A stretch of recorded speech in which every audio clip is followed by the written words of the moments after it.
So hello scholars, हम army public school class 5 EVS कर रहे थे। ईवीएस में बच्चों हमने चैप्टर नंबर 9 तक सारी एक्सरसाइज कंप्लीट कर चुके हैं। आज हम स्टार्ट करने जा रहे हैं चैप्टर नंबर 10 जिसका नेम है द जर्नी ऑफ फूड।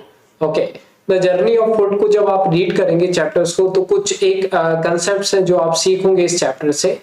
जैसे कि फर्स्ट है process of digestion of food. तो बच्चों जब हम खाना खाते हैं तो एक खाना जो रहता है, हमारा फूड जो रहता है वो एक प्रोसेस से होकर गुजरता है जिसको हम डाइजेशन ऑफ फूड कहते हैं। तो वो प्रोसेस आप इस चैप्टर को पढ़ने से पहचानेंगे।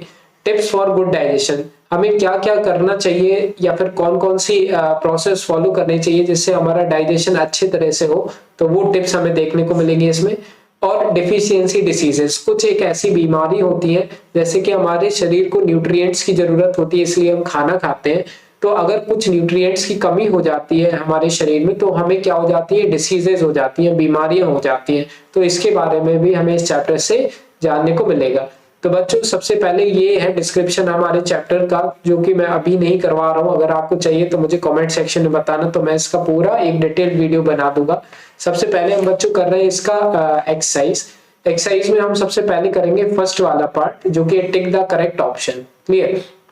फर्स्ट वाला है the tube that connects mouth to stomach is, वो ट्यूब जो कि माउथ से स्टमक को कनेक्ट करके जाता है वो कौन है हमारा, वो है फूड पाइप। क्या है बच्चों? Food pipe. तो बी हो जाएगा हमारा क्या इसका आंसर। क्लियर? अब हम आ जाते हैं बच्चों सेकंड वाले पे। सेकंड वाले में लिखा हुआ है the main process of digestion takes place here. जो हमारी डाइजेशन की जो मेन प्रोसेस होती है जब हम खाना खाते हैं तो मेन प्रोसेस जो होती है डाइजेशन की वो यहाँ पर होती है। तो वो होती है बच्चों हमारी इंटेस्टाइन में। कहां पर? इंटेस्टाइन में। तो डी पार्ट हो जाएगा इसका क्या आंसर। तो सेकंड का हो जाएगा बच्चों डी। थर्ड पे आ जाते हैं it causes due to the deficiency of vitamin B in the diet. जब हमारे खाने में विटामिन बी की कमी हो जाती है तो हमें ये बीमारी हो जाती है। तो विटामिन बी की कमी से हमें बेरी बेरी डिसीज होती है बच्चों। बेरी बेरी जो कि बी पॉइंट पर है ना, बी वाले मार्क करना है। तो बेरी बेरी डिसीज। इसके बाद आ जाते हैं फोर्थ पे, it is a deficiency disease. कह रहे हैं ये जो है वो डिफिशियंसी डिसीज है। तो सबसे पहले हम देखें तो रिकेट्स लिखा हुआ है। सेकंड जो देखें तो इसमें लिखा हुआ गोइटर, फिर स्कर्वी। तो बच्चों ये तीनों डिसीजेज जो हैं वो तीनों के तीनों डिफिशियंसी डिसीज है। इसका आंसर जो हो जाएगा वो हो जाएगा बच्चों डी वाला। फोर्थ का डी हो जाएगा करेक्ट आंसर। फिफ्थ पे आ जाते हैं night blindness is caused due to the deficiency of. तो नाइट ब्लाइंडनेस होता है जो हमें देखने की कमी होती है, वो किसकी कमी से होती है हमारे शरीर में। तो ये एक डिफिशियंसी डिसीज है जिसकी विटामिन ए की कमी से होता है। ये अगर हमारे शरीर में विटामिन ए की कमी है तो हमें नाइट ब्लाइंडनेस होना स्टार्ट हो जाएगी। क्लियर? तो अब हम आ जाते हैं सेकंड वाले पे। सेकंड वाले में लिखा है name the organs of the digestive system where. हमें डाइजेस्टिव सिस्टम का ऑर्गन का नेम बताने जहां पर सलाइवा मिक्स विद फूड, जहां पर हमारा सलाइवा जो रहता है वो मिक्स होता है फूड के साथ। तो ये होता है हमारा माउथ में। जब हम खाना खाते हैं ना तो सलाइवा वहीं पे मिक्स हो जाता है हमारे फूड से।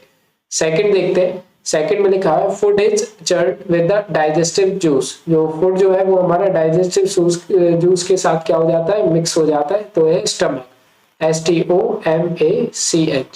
थर्ड पे आ जाते हैं nutrients are absorbed by its walls.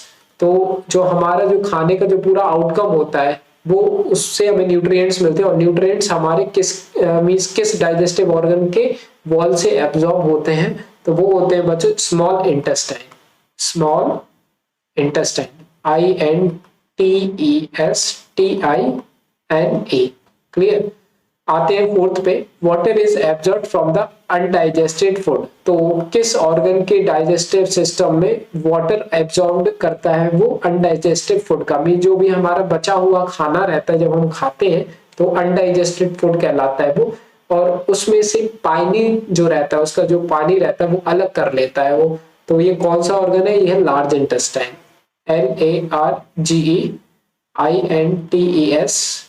LARGEINTESTINE। Clear? Fifth पे आते हैं solid waste are excreted from air. जो भी हमारे शरीर का सॉलिड वेस्ट होता है वो यहाँ से हम बाहर निकाल सकते हैं, एक्सक्रीट कर सकते हैं। तो वो होता है बच्चों एनस, ANUS। क्लियर? तो ये हो गया हमारा आंसर सेकंड वाले पार्ट का। अब हम आते हैं बच्चों थर्ड वाले पे। तो थर्ड वाले में अगर हम देखें तो देखो क्या है हमारा, मैच द कॉलम्स। क्या है बच्चों, मैच द कॉलम्स। सबसे पहला ए और ये बी दिया हुआ है। पहले में लिखा हुआ है नाइट ब्लाइंडनेस। तो नाइट ब्लाइंडनेस जो होता है वो बच्चों विटामिन ए की कमी से होता है हमारे लिए। किसकी कमी से, विटामिन ए की वजह से। सेकंड देखें तो बेरी बेरी है, बेरी बेरी हमारे लिए होता है विटामिन बी की कमी से। किसकी कमी से, विटामिन बी की कमी से। तो मैंने यहाँ टिक कर दिया।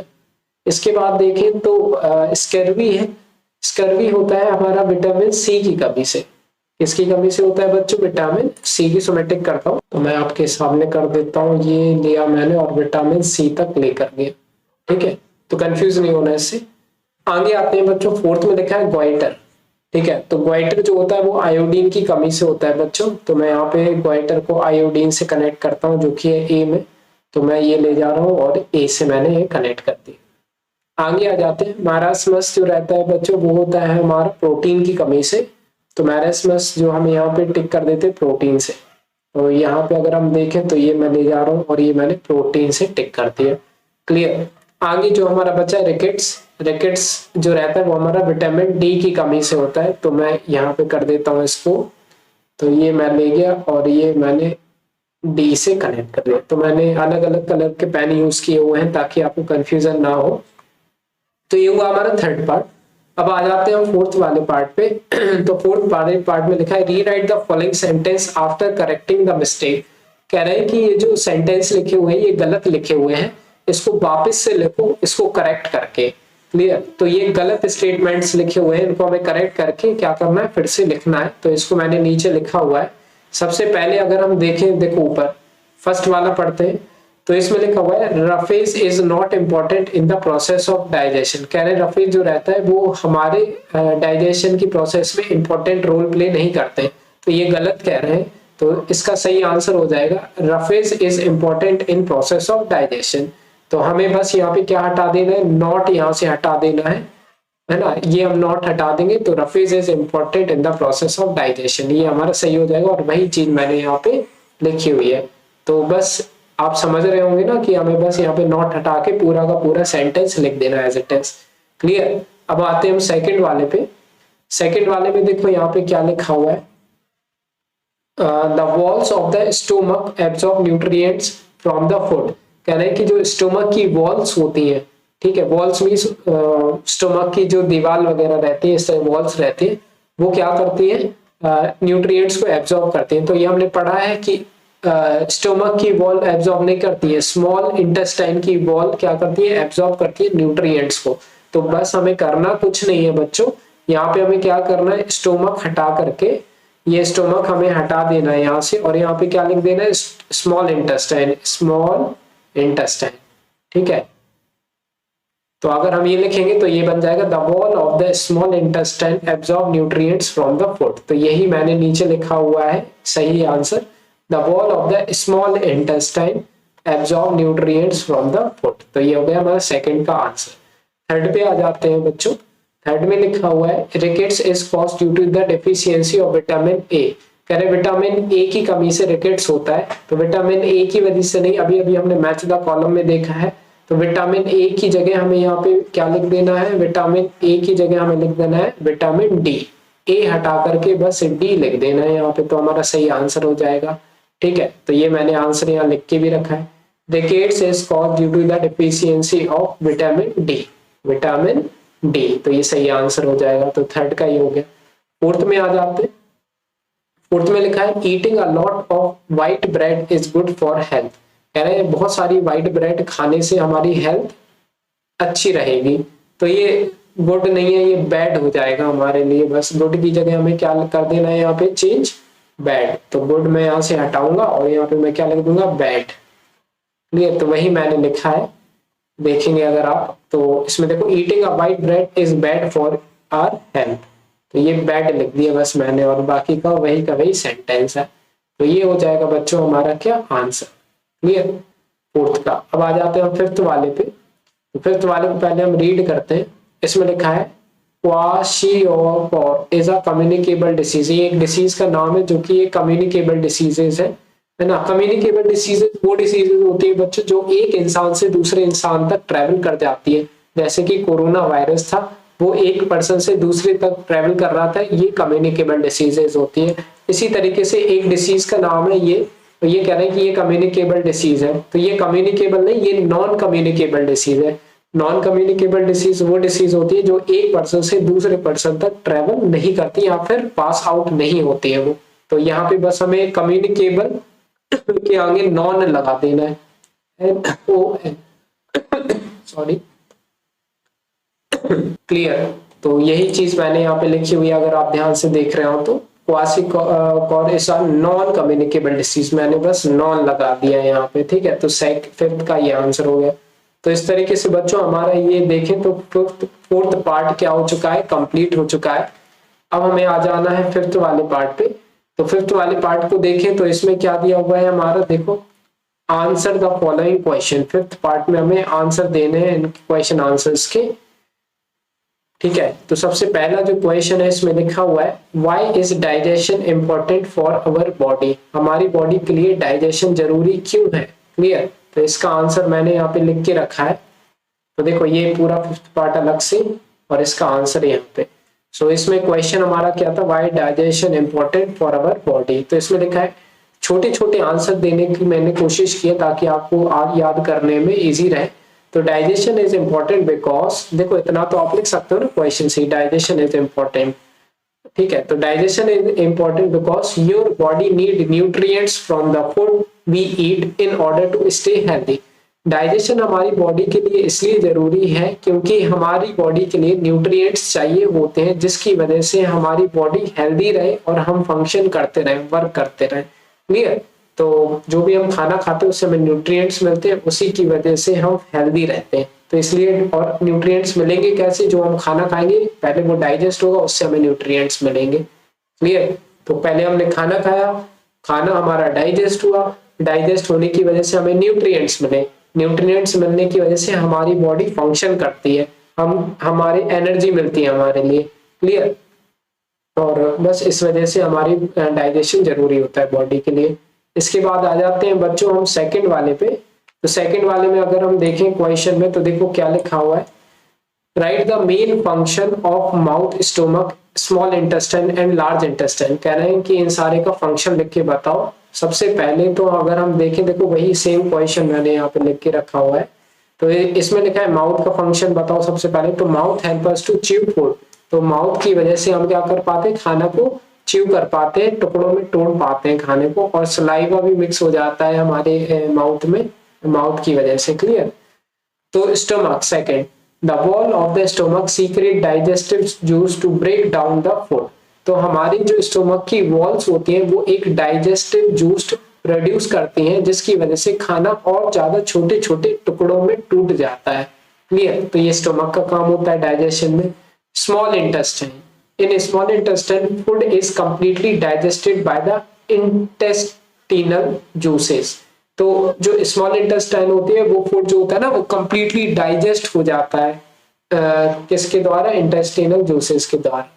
Large intestine, water is absorb from undigested food, जो भी हमारा आखिरी में खाना बचता है जो कि डाइजेस्ट नहीं होता है, तो उससे पानी वो क्या कर लेता है, खींच लेता है ना, और उसको हमारी बॉडी में यूज करता है। तो लार्ज इंटेस्टाइन का बस काम ये रहता है कि जो अनडाइजेस्टेड फूड रहता है उसमें से पानी को क्या कर लेता है, साइड में निकाल लेता है, जो कि हमारी बॉडी को यूज कर सकते हैं, बॉडी यूज करती है हमारी बेसिकली। सेकंड का हो गया आंसर। अब जो हम आ जाते हैं थर्ड वाले पे। तो थर्ड वाले में देखिए क्या लिखा हुआ है अगर हम क्वेश्चन को रीड करें तो व्हाट आर डिफिशियंसी डिसीजेस, ये मैंने अभी थोड़ी देर पहले जिक्र किया था इसका। डिफिशियंसी क्या होती है, how can they be cure, और इनसे हम कैसे बच सकते हैं। तो diseases which are caused due to the deficiency of nutrients in our diet. तो जो भी हम खाना खाते हैं उसमें न्यूट्रिएंट्स होते हैं, तो अगर कुछ न्यूट्रिएंट्स हमारी खाने में नहीं मिलते हैं हमारी बॉडी को, तो उसकी वजह से डिफिशियंसी डिसीजेस होती हैं, क्लियर। सपोज कीजिए हम ऐसा खाना खा रहे हैं जिसमें हमें एक न्यूट्रिएंट पर्टिकुलरली नहीं मिल रहा है, तो उस पर्टिकुलरली न्यूट्रिएंट की बॉडी को तो नीड है, लेकिन आप उसको क्योंकि फूड के थ्रू ले नहीं जा रहे अपनी बॉडी में, तो वो डिफिशियंस हो जाएगा ना, वो न्यूट्रिएंट्स हमारी बॉडी को मिल ही नहीं रहा है, उसकी वजह से हमारी बॉडी को बीमारी होगी, एक पर्टिकुलरली डिसीज हो जाएगी। तो वो इस तरीके की डिसीज जो रहती है वो डिफिशियंसी डिसीजेस कहलाती है। These diseases can be cured when the patient start consuming required nutrients in adequate amount.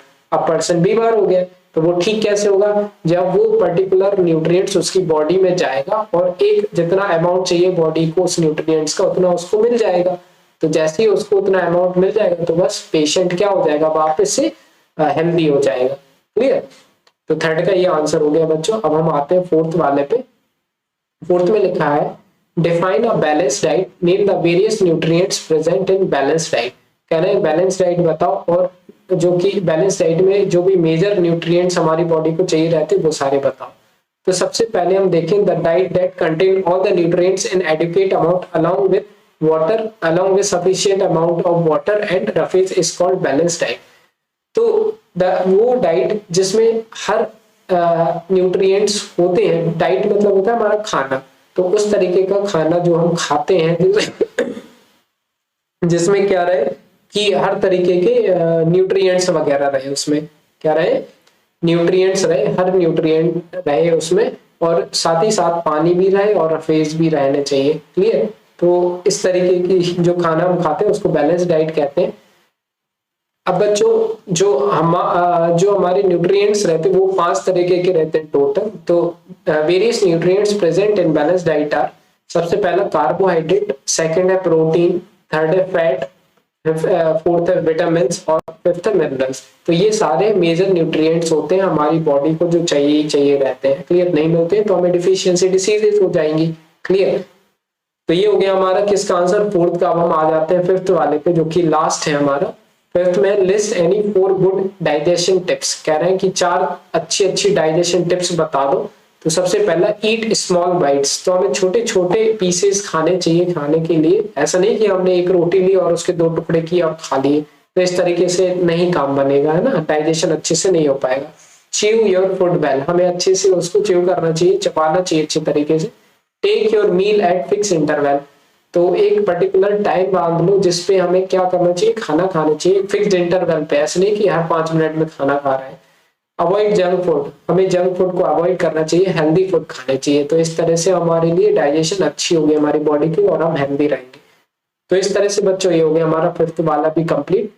इसके बाद हमारे पूरे क्वेश्चन आंसर्स ये हो चुके हैं हमारे कंप्लीट, है ना। फिफ्थ तक थे, हमने फिफ्थ तक कर लिए। तो इस तरह से हुआ चैप्टर नंबर 10 हमारा कंप्लीट बच्चों। इसके बाद देखेंगे चैप्टर नंबर 11।